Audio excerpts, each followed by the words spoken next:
बहुत समय पहले की बात है। एक विशाल राज्य में राजा वीरेंद्र नाम के राजा राज करते थे। वे बहादुर होने के साथ साथ बहुत दयालु भी थे।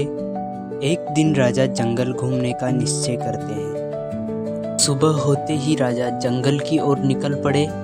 जंगल में ठंडी हवा चल रही थी और पक्षियों की मधुर आवाज़ सुनाई दे रही थी। राजा वीरेंद्र, वाह, जंगल कितना सुंदर है। यहाँ आकर मन को बड़ी शांति मिलती है। चलते चलते राजा की नज़र एक बड़े बरगद के पेड़ के नीचे बैठे एक साधु पर पड़ी।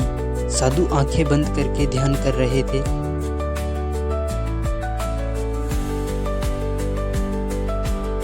राजा वीरेंद्र, प्रणाम महात्मा जी। आप इस घने जंगल में अकेले क्या कर रहे हैं? साधु बोले, राजन, मुझे प्रकृति के बीच रहना अच्छा लगता है। यह मेरी तपस्या का स्थान है। राजा वीरेंद्र, आपका तेज देखकर मेरा मन प्रसन्न हो गया। कृपया मेरे महल चलिए ताकि मैं आपका स्वागत सत्कार कर सकूं। साधु, राजन, सम्मान वही सच्चा होता है जिसमें प्रेम और विनम्रता हो। राजा वीरेंद्र, महात्मा जी, मैं पूरे मन से आपका आदर करना चाहता हूँ। साधु राजा की विनम्रता देखकर उनके साथ महल चलने के लिए तैयार हो गए। महल पहुंचते ही सैनिकों ने फूल बरसाकर उनका स्वागत किया। सैनिक, महात्मा जी की जय हो।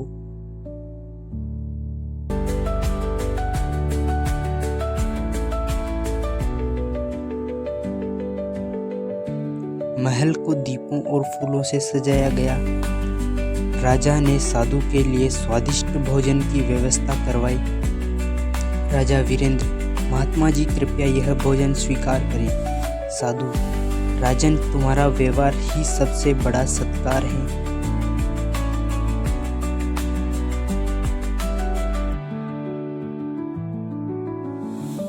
रात को साधु ने राजा को जीवन की महत्वपूर्ण बातें समझाई।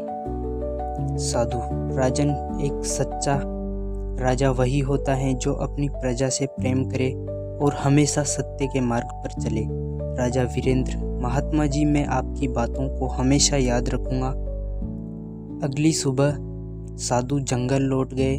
उनकी सीख ने राजा को और भी दयालु और न्यायप्रिय बना दिया। पूरे राज्य में खुशहाली फैल गई।